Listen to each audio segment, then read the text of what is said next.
45절부터 51절을 읽습니다. 우리 묵상의 주제, 내 말을 지키면, 내 말을 지키면. 이번 주 암송 성구 고린도후서 6장 2절 우리 함께 암송해 봅니다. 가라사대 내가 은혜 베풀 때에 너를 듣고 구원의 날에 너를 도왔다 하셨으니 보라 지금은 은혜 받을 만한 때요 보라 지금은 구원의 날이로다. 아멘. 우리 1517년 10월 31일 마틴 루터가 종교개혁을 일으킨 날입니다. 종교개혁이 일어날 때 당시 역사적으로 세 가지 중요한 사건이 있습니다. 그 첫 번째가 르네상스 운동.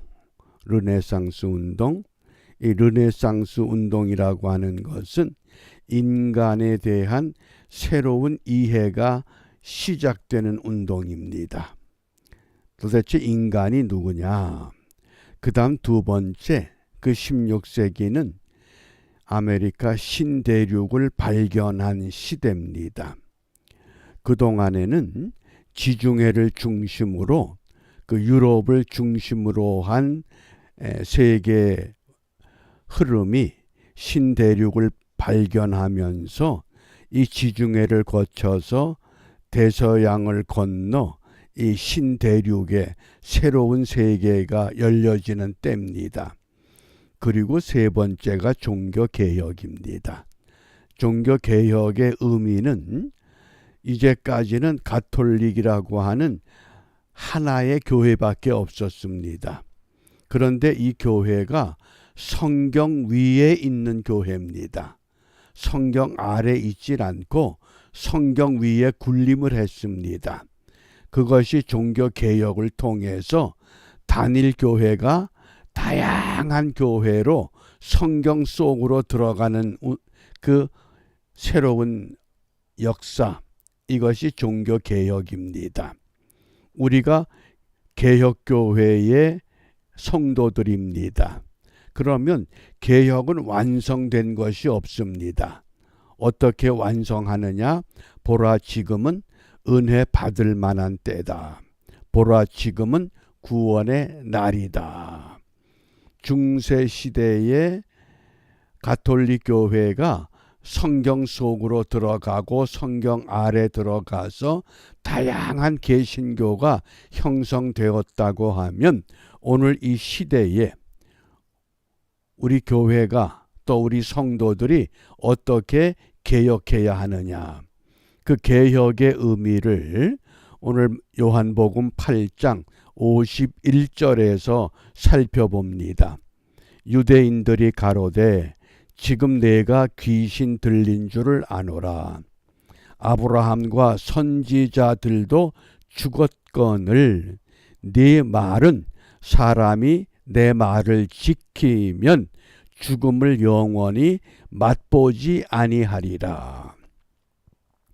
예수님 당시 유대인들이 예수님을 향해서 두 가지로 꾸짖습니다. 귀신 들린 사람이다. 예수님이 귀신 들렸다. 이렇게 예수님을 비난했습니다. 그 다음에 두 번째 비난의 이유가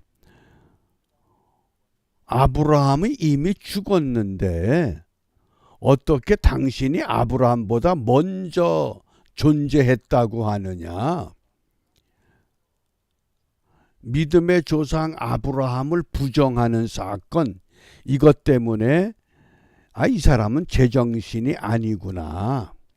그렇게 메시아로 오신 예수님을 유대인들이 비난할 때 오늘 예수님께서 분명한 메시지를 전달합니다. 내 말을 지키면, 이때 말은 로고스라는 단어입니다. 로고스, 레마가 아닙니다. 내 말을 지키면, 이때 지킨다는 단어가 중요합니다.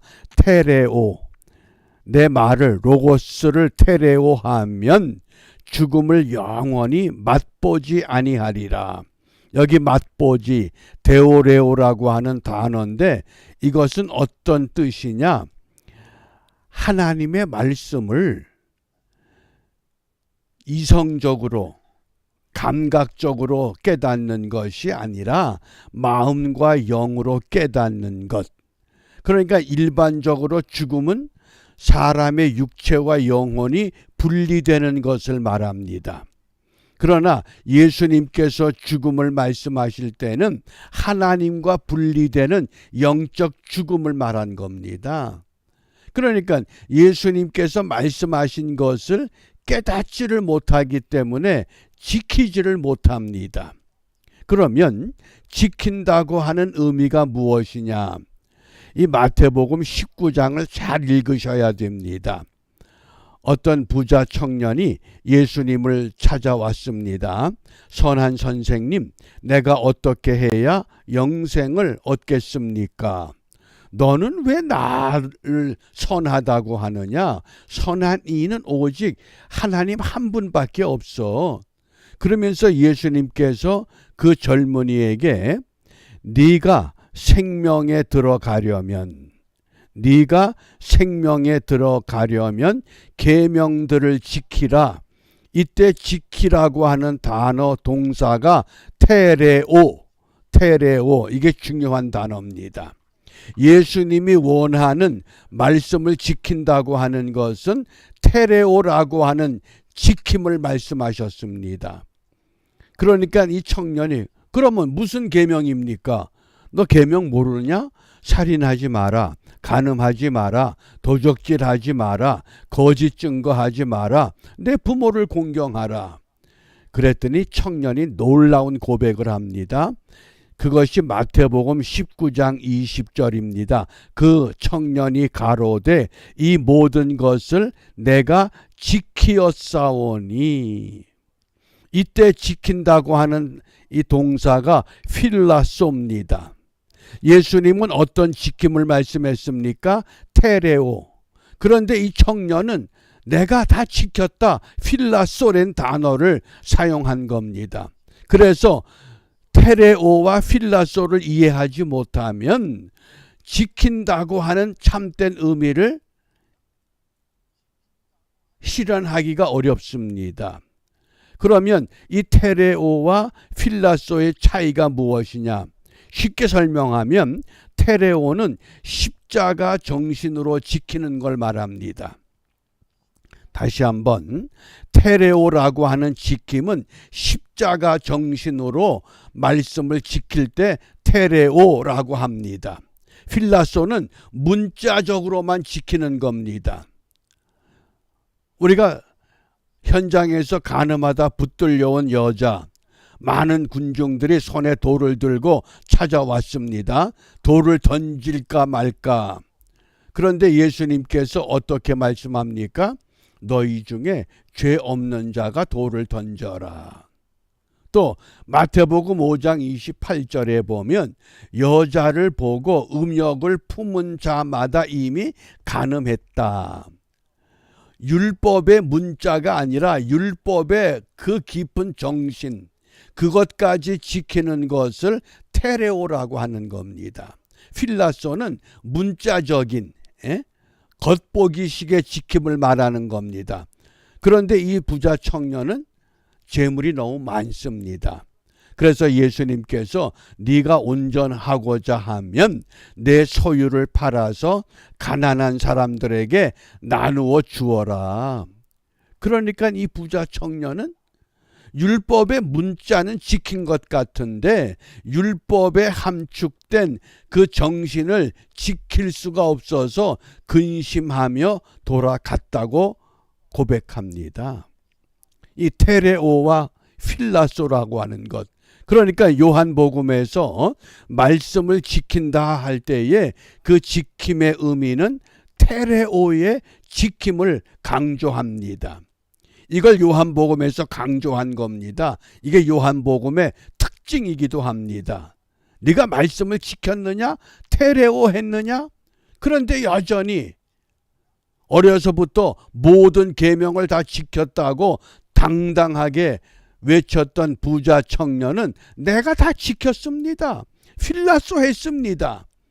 그런데 소유를 팔아 가난한 자에게 주라 그러자 근심하며 돌아갈 수밖에 없었다고 하는 것.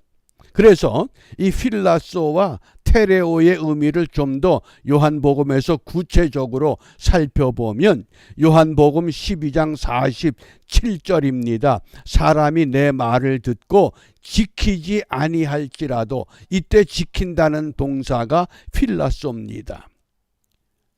필라소 하지 않아도 심판하지 않겠다. 하나님의 심판은 율법을 지켰느냐 지키지 않았느냐.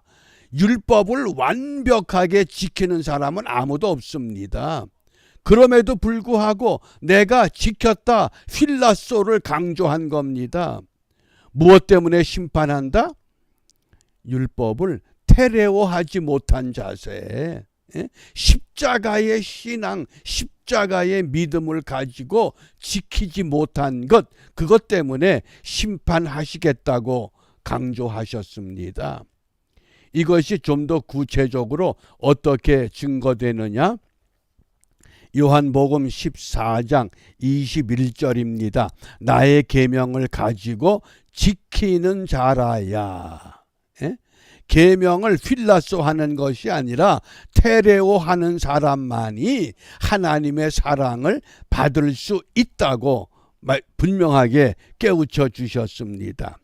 또 요한복음 15장 10절에서도 계명을 지켜, 그때도 테레오입니다. 요한일서 2장 4절에도 이 계명을 지키지 아니하는 자, 그때도 테레오입니다. 그러니까 예수님이 말씀을 지켜야 한다, 그때 지킨다고 하는 것은 유대인들이나 사두개인들이나 바리새인들이나 부자 청년처럼 필라소라고 하는 개념에 붙잡혀 있는, 율법을 조항으로 만들어서 긍정적인 것, 부정적인 것 내가 다 지켰습니다. 그런데 율법의 정신, 율법의 속뜻, 이것은 무시하게 되면 테레오의 지킴이 아니라고 하는 것을 우리에게 깨우쳐 주신 겁니다. 그래서 오늘 우리가 내 말을 지키면 뭡니까? 테레오의 신앙, 십자가의 신앙, 이것을 분명히 회복하라고 말씀한 겁니다. 그것을 어떻게? 7장에서는 생명의 빛으로 오신 예수, 8장에서 생명의 빛으로 오신 예수, 7장에서는 생명의 물이 되신 예수, 그러므로 9장에서 실로암 못에 가서 씻어라. 태어날 때부터 소경된 자, 육체의 시각의 눈을 띄운 것이 아니라 영적인 눈을 떠야만 테레오의 신앙을 회복할 수 있다고 하는 것을 말씀하십니다. 그러므로 우리가 이 아침에 무엇을 기도해야 되느냐? 요한일서 2장 4절에 보면 저를 아노라 하고 그의 계명을 지키지 아니한다. 이때 지키는 게 테레오입니다. 테레오. 계명을 지켜야 되는데 테레오하지 않으면 뭡니까? 거짓말하는 것이다. 진리가 그 속에 없다. 그러므로 우리 기도는 분명해집니다. 주의 말씀을 준수하게 하옵소서. 이 테레오라고 하는 단어를 어떻게 번역하면 좋을까? 그러다가 찾아낸 단어가 준수입니다. 따라갈 준자, 지킬 숫자, 말씀을 따라가면서 지키는 것, 말씀을 그대로 내 삶에 적용하는 것. 왜? 주의 말씀은 내 발의 등이요 내 길의 빛이 되기 때문에. 오늘 우리 종교개혁 기념일을 맞이해서 그 옛날 잘못된 교회 제도를 개혁했던 그 신앙, 그 믿음을 본받아서 오늘도 이 시대에 오늘의 교회가, 오늘의 성도들의 신앙이 어디서 잘못되었는가, 이것을 깊이 생각하면서 말씀을 준수하는 일에 앞장서는 우리 모두가 되시기를 바랍니다. 기도합니다. 은혜로우신 아버지 하나님, 종교개혁 507주년 기념일을 맞이합니다. 믿음의 선조들을 통해서 말씀 위에 있던 교황의 권위와 지도자들의 권위를 낮추어서 말씀 속으로 들어가게 하시고 말씀 아래 머물게 했던 이 놀라운 개혁의 발자취를 우리가 되새기며 오늘 이 시대에도 성경 위에 올라가 있는 교회, 성경 위에 올라가 있는 지도자들, 그들을 볼 것이 아니라 말씀의 분명한 메시지를 우리의 삶에 적용하여 땅의 소금이 되고 세상의 빛이 되는 믿음의 사람으로 바르게 세워지는 은혜를 회복하는 축복의 하루가 되도록 인도하여 주시옵소서. 예수님 이름으로 기도합니다. 아멘.